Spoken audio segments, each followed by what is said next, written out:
Ελάτε κυρίες και κύριοι τώρα να δούμε ένα άλλο θέμα που απασχολεί πολύ τους γονείς και αυτό είναι η έξοδος με τα παιδιά. Για αρκετούς γονείς αυτή η εμπειρία δεν είναι πάντα εξαιρετικά ευχάριστη. Πολλά παιδιά και κλαίνε και θα παίξουν εκεί στο εστιατόριο, στο καφέ που θα πας και θα τσακωθούν και θα κάνουν φασαρία. Με αποτέλεσμα πολλοί γονείς να το μετανιώνουν. Παναγιώτη μου λέει στο καλό δεν ξαναβγαίνω. Ξινό μου το έβγαλε, θα κάτσω σπίτι. Και τι λέει και αυτός που κάθεται δίπλα, που έχει βγει να πιει τον καφέ του και ξαφνικά ακούει φωνές. Είναι λύση όμως να μην βγεις από το σπίτι μέχρι να μεγαλώσουν τα παιδιά? Δεν είναι. Γι' αυτό έχουμε κοντά μας την κυρία Ναταλή Σαμπά. Είναι παιδοψυχολόγος και παιγνιοθεραπεύτρια. Τι ωραία ιδιότητα. Πρώτη φορά την ακούω. Παιγνιοθεραπεύτρια, κυρίες και κύριοι, η οποία θα μας δώσει κάποιες χρηστικές συμβουλές πώς μπορούμε έτσι να εκπαιδεύσουμε σε εισαγωγικά τα παιδιά μας, έτσι ώστε και οι δύο και τα παιδιά και οι γονείς να απολαμβάνουν τις εξόδους τους.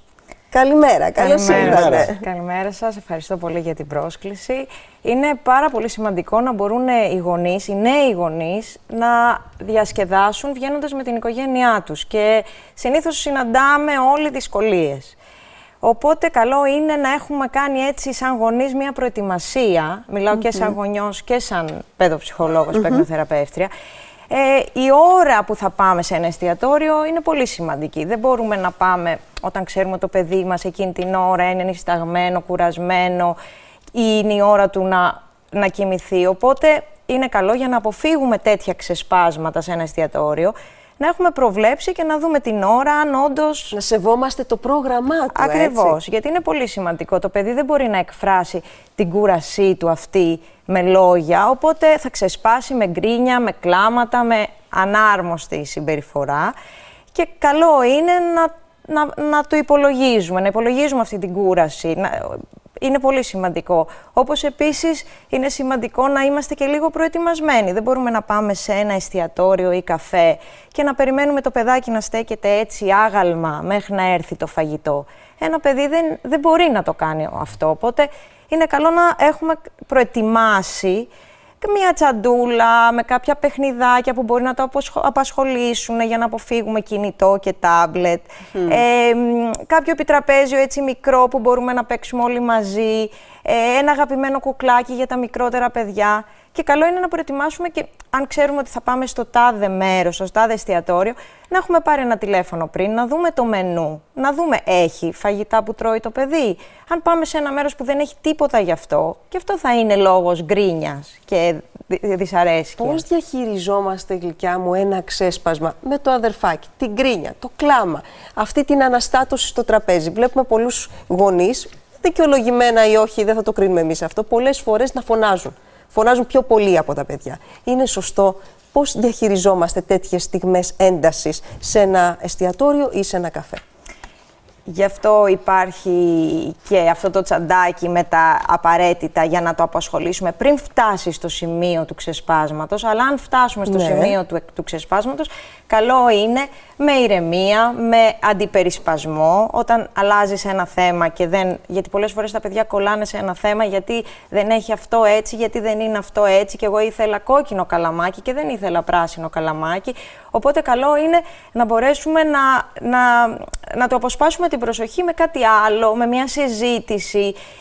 Πολλές φορές βλέπουμε μια οικογένεια να βγαίνει έξω και να μην μιλάνε μεταξύ τους. Ο καθένας να είναι σε ένα κινητό, σε ένα τάμπλετ. Κινητό, οπότε και το παιδί δεν έχει τι να κάνει, βαριέται. Είναι λογικό λοιπόν να υπάρχουν τέτοια ξεσπάσματα που είναι στην ουσία βαρεμάρας, μη προσοχής. Είναι ωραίο να το δούμε σαν ευκαιρία. Αυτή η έξοδος είναι σαν ευκαιρία να έρθουμε κοντά σαν οικογένεια, να μιλήσουμε, να πούμε αστεία πράγματα. Το κινητό θα το έχουμε και μετά. Καλό είναι να παίξουμε έστω και ένα παιχνίδι εκεί στο τραπέζι, με λέξεις, να συμμετέχουμε όλοι. Όπως πολύ σωστά είπε η Βίκη, καμιά φορά οι γονείς φωνάζουν περισσότερο από τα παιδιά. Υπάρχουν όμως και γονείς οι οποίοι σαν να παραδίνονται. Φωνάζει το παιδί, κλαίει και εκείνοι είναι τόσο κουρασμένοι, είναι αδιάφοροι, δεν ασχολούνται. Μήπως με αυτόν τον τρόπο περνούν το λάθος μήνυμα στο παιδί? Κοιτάξτε, τα όρια πάντα είναι πολύ σημαντικά να υπάρχουν στη ζωή του παιδιού. Εντελώς αυτή η αδιαφορία του ότι δεν ασχολούμαι άλλο, βέβαια δεν σεβόμαστε και τους δίπλα στο εστιατόριο και ένα εστιατόριο σίγουρα δεν θέλει να υπάρχουν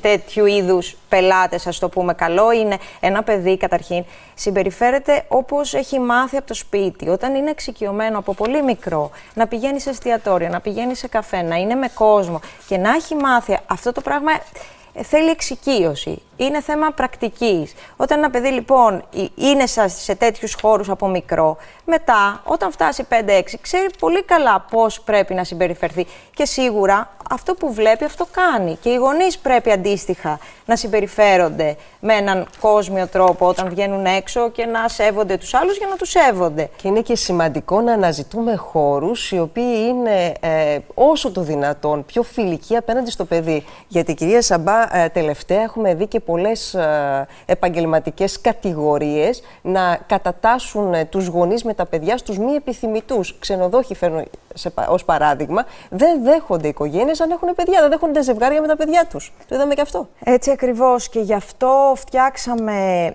μέσα από το site που αρθρογραφώ και διαχειρίζομαι, το child.gr, έχουμε φτιάξει ένα δίκτυο εστιατορίων και καφέ, το οποίο έχει μέσα καταχωρημένα εστιατόρια και καφέ φιλικά προς τις οικογένειες και τα παιδιά. Δηλαδή, τι σημαίνει αυτό? Έχει τις 3 βασικές παροχές που θα ήθελε μια οικογένεια.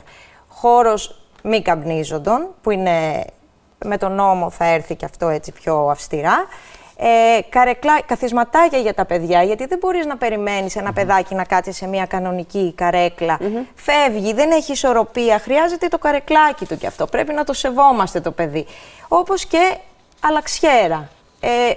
Όταν είναι η ώρα να αλλάξεις μια πάνα, πολλές φορές μου έχει τύχει και εμένα, τρέχουμε στο αυτοκίνητο σαν τους κλέφτες ή στα γρήγορα στις καρέκλες και δεν υπάρχει ένας χώρος να μπορούμε να νιώσουμε ότι διασκεδάζουμε, περνάμε καλά. Αν είναι να πάμε σε ένα εστιατόριο, να κουβαλάμε το δικό μας καρεκλάκι, τα δικά μας πράγματα. Πολύ άγχος. Δεν είναι διασκέδαση αυτό. Θέλουμε... Λοιπόν, σας ευχαριστούμε πάρα πολύ, κυρία Σαμπά, για τις χρήσιμες πληροφορίες και για τις μητέρες και για τους άνδρες που δεν έχουμε γίνει ακόμη γονείς. Μπορείτε να μπείτε στο Child Friendly για να δείτε τα καταστήματα και τα εστιατόρια. Πολύ ωραία. Πάμε να ταξιδέψουμε.